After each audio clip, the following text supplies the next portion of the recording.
وَمَا تَشَاءُونَ إِلَّا أَن يَشَاءَ اللَّهُ. Donc il n'y a de force ni puissance qu'en Allah subhanahu wa ta'ala. Masha'Allah wa kana wa man lam yasha' lam yakun. Ce que Allah veut se réaliser, ce qu'il ne veut pas ne peut jamais se réaliser. Que le monde entier se mette d'un côté pour chercher à réaliser quelque chose qu'Allah subhanahu wa ta'ala n'a pas décrété, n'a pas voulu, eh bien ils ne pourront pas le faire.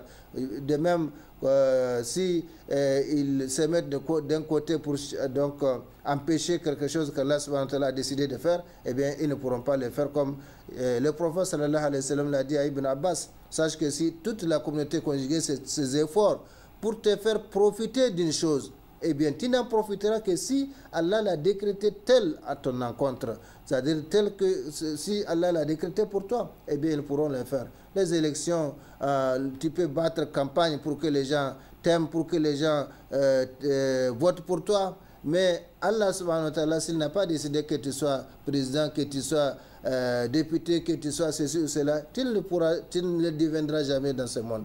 De la même façon que tout le monde soit contre toi, si Allah subhanahu wa ta'ala a décidé que dans ton décret, dans ton destin, eh bien tu seras ceci ou cela, eh bien personne ne pourra l'empêcher. Donc sache, le prophète sallallahu alayhi wa sallam au jeune homme, il parle à Ibn Abbas après l'avoir remorqué sur son âne. Oui, le prophète monte sur un âne et remorque quelqu'un d'autre. Donc ils disent, sache que si toute la communauté, d'abord on a commencé par lui demander d'être attentif à Allah subhanahu wa ta'ala. Sois attentif envers Allah, il sera attentif envers toi. Sois attentif envers Allah, tu le trouveras devant toi. Si tu demandes aide, eh bien demande-la d'Allah subhanahu wa ta'ala. Demande-la d'Allah subhanahu wa ta'ala. Et sache que si toute la communauté conjuguait ses efforts pour te faire profiter d'une chose, ils ne pourront le faire que si Allah l'a voulu, que si Allah l'a décrété pour toi. De même, si toute la communauté, depuis Adam jusqu'à la fin du monde, eh bien, conjuguer ses efforts pour t'empêcher ou pour te nuire, eh bien, ils ne pourront le faire que si Allah l'a décrété tel contre toi. Donc, la plume est levée, les feuilles ont séché, c'est-à-dire le décret, le destin d'Allah subhanahu wa ta'ala a été pris et immuable jusqu'à la fin des temps. Ce que Allah subhanahu wa ta'ala il a précisé par ailleurs, d'autre part, dans le noble Coran,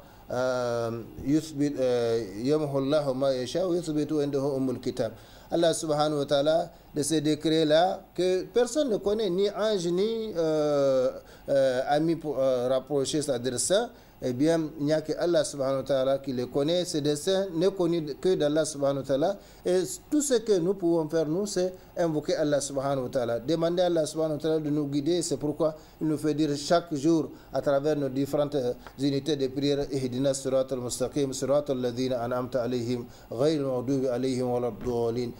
D'abord, Iyaka na'budu wa Iyaka nasta'in, c'est toi seul que nous adorons et c'est toi seul dont nous implorons aide et secours. Subhanallah, on le dit, mais quelle importance nous accordons à cela?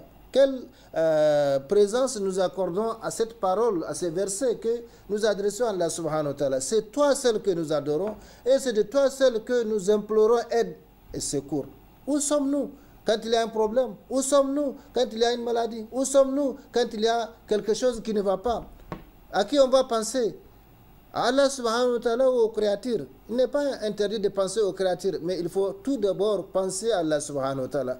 Donc le causeur de causes, c'est Musabib al-Asbab, c'est lui qui cause les événements, c'est lui qui produit les événements. Yudabbir al-amr min as-sama'i ila al-ard. في يوم كان مقداره 50,000 سنة و1000 سنة dans un autre verset 1000 سنة. Donc تدبير الأمور, il les fait descendre durant un jour مقداره 1000 سنة. Dans un autre verset تعرج الملائكة والروح إليه في يوم كان مقداره 50,000 سنة.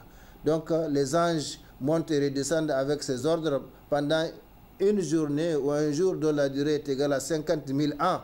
D'après notre façon de calculer. Qu'est-ce que nous sommes par rapport à Allah subhanahu wa ta'ala? Que représentent tous nos problèmes? Que représentent tous nos problèmes? Allah subhanahu wa ta'ala a dit dans un hadith authentique, et là aussi Qudsi, que si toutes les créatures, depuis Adam jusqu'à la fin, hommes et djinns, se mettaient sur une même place, et que chacun formule une demande, Tout ce qui peut lui venir dans la tête, demander à Allah subhanahu wa ta'ala. Et qu'il accorde à chacun ce qu'il a demandé. Depuis Adam jusqu'à la fin, hommes et djinns, que tous se mettent sur un seul terrain et chacun demande à Allah subhanahu wa ta'ala tout ce qui peut lui venir en tête. Et que Allah accorde à chacun sa demande. Donc, l'objet de sa demande, Allah précise que cela ne diminuerait rien de ce qu'il possède, donc de ses trésors, de son royaume, comme l'aiguille plongée dans la mer, quand on la retire, qu'est-ce qu'elle va diminuer de la mer? Est-ce que nous pouvons nous arrêter et réfléchir? Les êtres humains, les djinns, depuis Adam jusqu'à la fin du monde, tous se mettent sur une même place et demandent chacun à Allah subhanahu wa ta'ala ce qu'il veut, des choses de ce bas monde, de l'au-delà, et qu'il accorde à chacun sa demande. Eh bien, cela ne va rien diminuer dans les trésors d'Allah subhanahu wa ta'ala, comme l'aiguille plongée dans la mer ne diminue rien quand on la retire. Ça, c'est Allah subhanahu wa ta'ala qui parle. C'est notre Seigneur Allah subhanahu wa ta'ala. Nous l'avons laissé et nous nous sommes accrochés à des causes éphémères, à des individus éphémères, passagers, à des locataires de villas, locataires de palais, locataires de ceci, de cela. Nous avons laissé Allah subhanahu wa ta'ala de côté et la réciprocité de comportement, donc c'est avéré contre nous. Donc, Allah subhanahu wa ta'ala nous interpelle. Fadhkuruni adhkurukum washkuruni wala takfuruni. On n'a pas besoin d'aller crier j'ai fait ceci ou j'ai fait cela. Ça, c'est ta relation avec Allah subhanahu wa ta'ala. Ta relation, mais cette relation, quand elle est forte, eh bien, les gens seront obligés de la voir dans la vie, dans ta vie, dans la vie de ceux qui t'entourent, Donc, si seulement nous pouvons faire référence à notre Seigneur Allah subhanahu wa ta'ala, à notre religion Allah subhanahu wa ta'ala, cette religion qu'il a légiférée pour nous, pour notre bonheur ici-bas et dans l'au-delà. Taha ma anzalna alayka al-Qur'an litashqa. Nous n'avons pas fait descendre sur toi le Coran pour que tu sois malheureux. Donc le Coran n'est pas là pour que nous soyons malheureux. Nous devons mettre le Coran donc en application et être heureux ici-bas et dans l'au-delà. Donc c'est ça le bonheur, c'est ça le succès, c'est ça l'accomplissement de la mission. Nous sommes en mission ici. Si nous oublions Allah subhanahu wa ta'ala, nous oublions la religion d'Allah subhanahu wa ta'ala, eh bien nous sommes en train de faire hors sujet. Et Allah subhanahu wa ta'ala va nous laisser à nous-mêmes et avec nos problèmes qui ne finissent jamais. Parce que c'est ça la nature de cette vie. Les problèmes ne finissent jamais, mais Allah subhanahu wa ta'ala, c'est lui qui a la solution donc de tous ces problèmes. Je reprends ces hadiths comme bien importants. Je me tiens vis-à-vis de mon serviteur, conformément à l'opinion qu'il s'est fait de moi. Et je suis avec lui quand il me mentionne, quand il se souvient de moi, quand il se rappelle de moi. S'il me mentionne à lui-même, je le mentionne à moi-même. S'il me mentionne dans une assemblée, je le mentionne dans une assemblée meilleure que la sienne. S'il s'approche de moi d'un empan, je m'approche de lui d'une coudée. S'il s'approche de moi d'une coudée, je m'approche de lui d'une brasse. S'il vient à moi en marchant, eh bien je vais à lui en courant, hadith authentique rapporté par le Bukhari. Qu'est-ce que nous voulons, comme je l'ai dit et répété? Qu'est-ce que nous cherchons après cette déclaration d'Allah subhanahu wa ta'ala? Donc, apprendre où aller ici. Chers frères et sœurs, craignons Allah subhanahu wa ta'ala ensemble. Et maintenant, notre contact avec lui de nuit comme de jour, en public comme en secret. Nous étions en effet depuis le mois de Shaban, le mois qui précède le mois béni de Ramadan, dans les saisons de bienfaisance et d'adoration, les saisons de spiritualité, les foires spirituelles. Et cela a continué, ou va continuer jusqu'à la saison du Hajj, c'est-à-dire jusqu'à la fin de l'année hijrienne. C'est comme ça. C'est ainsi que doit être la vie du musulman. Une vie liée en permanence à Allah, le Très-Haut. En effet, quiconque est avec Allah, Allah sera toujours avec lui. Quiconque coupe sa connexion avec Allah, Allah coupera sa connexion avec lui. Et quiconque perd sa connexion avec Allah devient une proie facile pour Satan, qu'Allah subhanahu wa ta'ala nous en préserve. Donc la réciprocité de comportement, nous devons le comprendre. Et puis le tawhid, la connaissance d'Allah subhanahu wa ta'ala. Il y a 3 catégories de tawhid. Ce n'est pas comme les gens pensent que non, tawhid là, c'est connaître que c'est Allah qui m'a créé, c'est Allah qui fait descendre la pluie, c'est Allah qui est fort, c'est Allah qui est puissant, c'est Allah qui fait vivre, c'est Allah qui fait mourir. Tout ça, les mécréants du temps du prophète sallallahu alayhi wa sallam connaissaient cela, mais ça ne leur a pas profité, ça ne leur a pas permis d'être des croyants. parce que c'est une seule partie du tawhid, ce qu'on appelle tawhid al-rububiyya, donc le tawhid du commandement ou le tawhid de la seigneurie. C'est-à-dire c'est affirmer, connaître l'individualité, l'unicité d'Allah subhanahu wa ta'ala à travers ce qu'il a créé. Donc à travers les propres actions d'Allah subhanahu wa ta'ala. C'est lui qui a créé les cieux, c'est lui qui a créé le soleil, c'est lui qui a créé la lune, c'est lui qui a créé l'air, c'est lui qui a créé l'oxygène, c'est lui qui a créé les arbres, c'est lui qui a créé les animaux, c'est lui qui m'a créé, ainsi de suite. Ça c'est connaître Allah subhanahu wa ta'ala à travers ses propres actions, ce qu'on appelle le tawhid al-rububiyya, tawhid de la seigneurie ou du commandement. C'est une seule partie du tawhid. Ça ne fait pas de quelqu'un un croyant. Il faut nécessairement les deux autres. Et le plus important de ce tawhid, ou de la plus importante catégorie de ce tawhid, c'est justement celle du milieu. Tawhid al-uluhiyya. Le tawhid donc de la divinité qui consiste à connaître Allah subhanahu wa ta'ala, à affirmer, confirmer l'unicité, l'individualité d'Allah subhanahu wa ta'ala à travers cette fois-ci nos propres actions. Je prie pour Allah, je jeûne pour Allah, j'accomplis le hajj pour Allah, j'accomplis la umrah pour Allah, je donne l'aumône pour Allah, je crains Allah. Ça c'est le tawhid. J'applique je juge d'après la loi d'Allah. C'est ça donc le tawhid, le vrai tawhid, la vraie catégorie. Et tous les prophètes sont venus pour donc chercher à concrétiser cette partie du tawhid. Sinon l'autre, la première partie, tawhid rububiyya, le tawhid de commandement de la seigneurie. Je sais que c'est Allah qui fait tomber la pluie, je sais que c'est Allah qui fait mourir, c'est Allah qui crée. Les mécréants du temps des prophètes sallallahu alayhi wa sallam, plus précisément s'attribuent le courage, ils connaissaient cela, mais cela ne leur a pas permis d'être des croyants, d'être admis donc dans la communauté des musulmans, dans la communauté des croyants. Il faut nécessairement les deux autres parties, plus précisément cette deuxième partie là, celle du milieu, tawhid al-uluhiyya, le tawhid donc de la divinité, qui consiste donc à connaître, à affirmer l'unicité, l'individualité d'Allah subhanahu wa ta'ala à travers ce qu'il a légiféré pour ses créatures. Donc Allah subhanahu wa ta'ala nous a légiféré des adorations. Je n'ai créé les djinns et les humains que pour qu'ils m'adorent. Ça, il faut le concrétiser à travers cette partie du tawhid. Donc, si on n'a pas cette partie du tawhid, eh bien on n'est pas croyant. Parce que les prophètes, tous les prophètes sont venus pour concrétiser cette partie du tawhid. لَقَدْ بَعَثْنَا فِي كُلِّ أُمَّةٍ رَسُولًا أَنِ اعْبُدُوا اللَّهَ وَاجْتَنِبُوا الطَّاغُوتَ. Nous avons dit, Allah subhanahu wa ta'ala envoyé dans chaque communauté un envoyé, un messager pour leur dire quoi?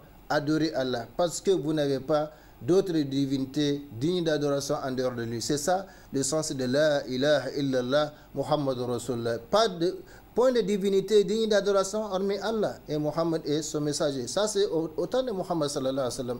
Il n'y aura plus de prophète après Muhammad sallallahu alayhi wa sallam, comme il n'y aura plus de révélation après le Coran.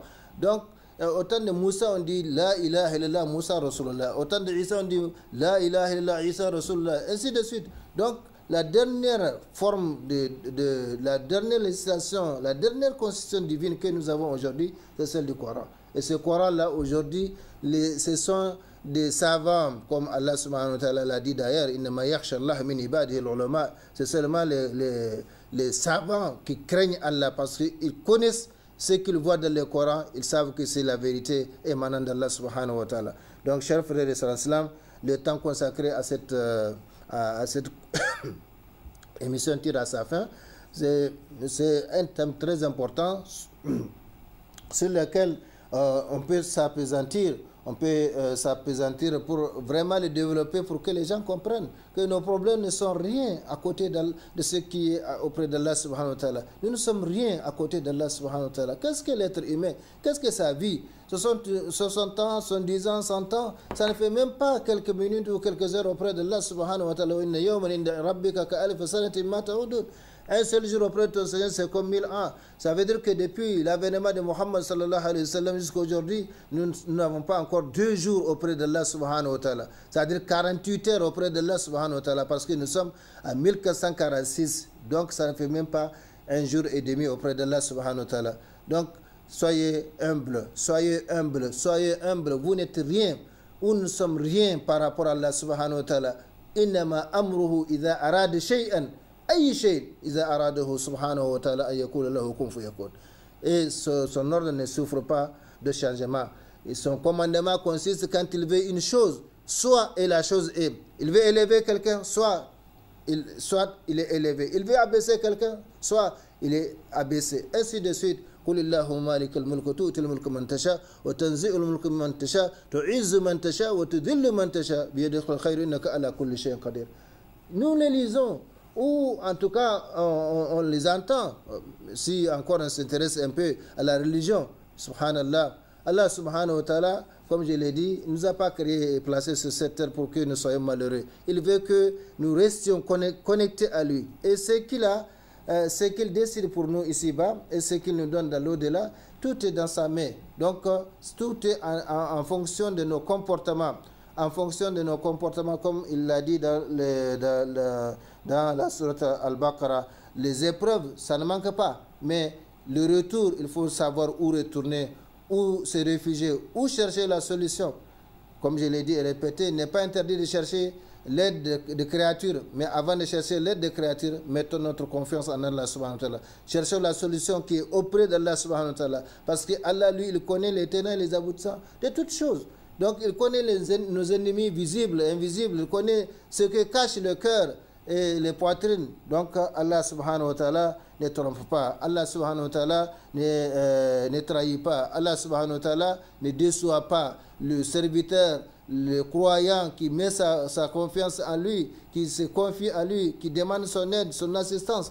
Eh bien, si cela est valable pour l'individu, cela est aussi valable pour la communauté, pour le peuple. Donc, nous n'avons pas d'autre chose, d'autre divinité à adorer que Allah subhanahu wa ta'ala. Nous n'avons pas d'autre puissance qu'Allah subhanahu wa ta'ala. Nous n'avons pas d'autre force qu'Allah subhanahu wa ta'ala. Nous n'avons pas d'autre refuge qu'Allah subhanahu wa ta'ala. Si nous voulons vraiment la paix, si nous voulons la puissance, eh bien, comme Omar ibn Khattab a dit, c'est grâce donc à l'islam. Nous étions donc de faibles et l'islam nous a élevés. Donc c'est par l'islam qu'on peut être élevé. C'est Allah qui élève, comme je viens de lire le verset, même si je ne l'ai pas traduit. Donc c'est Allah. Tout est dans la main d'Allah subhanahu wa ta'ala. Où allez-vous donc? Donc, chers frères et sœurs, c'est ainsi que doit être la vie du musulman. Une vie liée en permanence à Allah, le Très-Haut.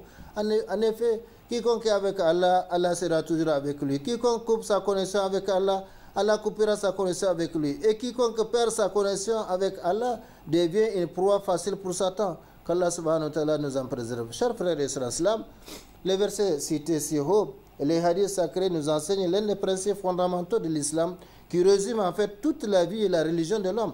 Il s'agit du principe de réciprocité de comportement entre les serviteurs et les créateurs, d'une part, et entre l'œuvre et son résultat, c'est-à-dire sa récompense. De la même façon qu'on œuvre, on sera récompensé de la même façon.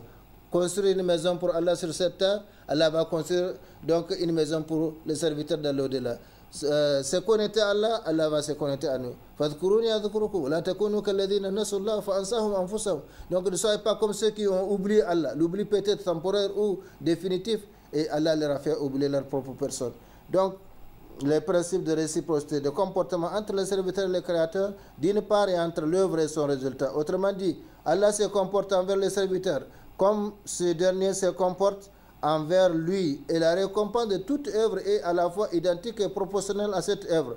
En détail, Allah subhanahu wa ta'ala nous dit, chers frères et sœurs en islam, chers téléspectateurs, en détail, Allah subhanahu wa ta'ala nous dit à travers ces versets, souvenez-vous de moi, je me souviendrai de vous. Soyez avec moi, je serai avec vous. Dépensez pour moi, je dépenserai pour vous. Évoquez-moi, je vous évoquerai.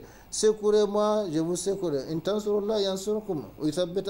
Si vous secourez la cause d'Allah ou Allah subhanahu wa ta'ala, eh bien il vous secourra et affirmera vos pas. Tournez-vous vers moi, je me tournerai vers vous. Tenez votre engagement envers moi, je tiendrai les miens envers vous. Comportez-vous bien envers moi, je me comporterai bien envers vous. Mettez-vous à mon service, je me mettrai à votre service. Wallahu fi awn al-abd madam al-abd fi awn akhihim. Donc Allah vient au secours de son serviteur tant que celui-ci est au serviteur, donc au service de son frère. Donc si tu cherches à faire le bien pour les autres, eh bien sache que Allah va être à ton service et vice-versa. Chers frères et sœurs, le temps consacré à cette émission tire à sa fin. Gardez le contact avec moi, je garderai le contact avec vous. C'est en vertu de ces derniers points que le Seigneur très haut a recommandé aux croyants de se rappeler de lui fréquemment et abondamment. Ya ayyuhalladhina amanu dhkurullaha dhikran kathira. Subhanallah, kathira. Il n'y a que Allah subhanahu wa ta'ala qui connaît la limite. Il n'y a pas de limite dans le dhikr d'Allah subhanahu wa ta'ala, dans le rappel d'Allah subhanahu wa ta'ala, dans la mention d'Allah subhanahu wa ta'ala, dans le contact avec Allah subhanahu wa ta'ala. وسبحوه بكرة وأصيلا هو الذي يصلي عليكم وملائكته ليخرجكم من الظلمات إلى النور وكان بالمؤمنين رحيما. Ô croyants, évoquez Allah d'une façon abondante et glorifiez-le à la pointe et au déclin du jour. C'est lui qui prie sur vous ainsi que ses anges afin qu'il vous fasse sortir des ténèbres à la lumière. Il est très miséricordieux envers les croyants. Voilà, chers frères et sœurs, nous allons nous arrêter ici. Inch'Allah, nous continuerons les thèmes au cours des émissions à venir. Mais d'ores et déjà, retenez une chose. Les problèmes individuels, collectifs que nous vivons, eh bien, la solution ne se trouve nulle part. Nulle part, ni chez les autorités, ni chez le peuple, mais chez Allah subhanahu wa ta'ala. Et Allah subhanahu wa ta'ala veut que tous reviennent donc vers lui. Tous reviennent vers Allah subhanahu wa ta'ala. Allah est toujours là. Son aide est toujours offerte à ceux qui la demandent. Sa connexion est toujours disponible pour ceux qui veulent se connecter à lui, individuellement et collectivement. Et quand nous sommes avec Allah subhanahu wa ta'ala, aucune force ne pourra tenir devant nous. Donc soyons conscients de cela et cherchons à être avec Allah subhanahu wa ta'ala. Réglons nos petits problèmes entre nous. Soyons solidaires. Aimons-nous les uns les autres. Faisons la paix entre nous et tournons-nous tous vers Allah subhanahu wa ta'ala. Accrochons-nous tous à Allah subhanahu wa ta'ala. Ya ayyuhalladhina amanu ittaqullaha haqqa tuqatih wa la tamutunna illa wa antum muslimun wa'tasimu bihablillahi jami'an wa la tafarraqu. Chers frères et sœurs, voilà, nous sommes à la fin de cette émission. Allahumma rabbana taqabbal minna innaka antas samiul alim wa tub alayna innaka antat tawwabur rahim. Rabbana atina fid dunya hasana wa fil akhirati hasana wa qina adhaban nar. Rabbana la tuzigh qulubana ba'da idh hadaytana wa hab lana min ladunka rahmatan innaka antal wahhab. Allahumma ya muqallibal qulub thabbit qulubana ala dinik. Allahumma ya muqallibal qulub thabbit qulubana ala dinik bi rahmatika ya arhamar rahimin. Allahumma salli wa sallim wa barik wa an'im ala abdika rasulika Muhammad wa ala alihi wa ashabihi ajma'in. سبحان ربك رب العزة ما يصفون وسلام على المرسلين والحمد لله رب العالمين والسلام عليكم ورحمة الله تعالى وبركاته.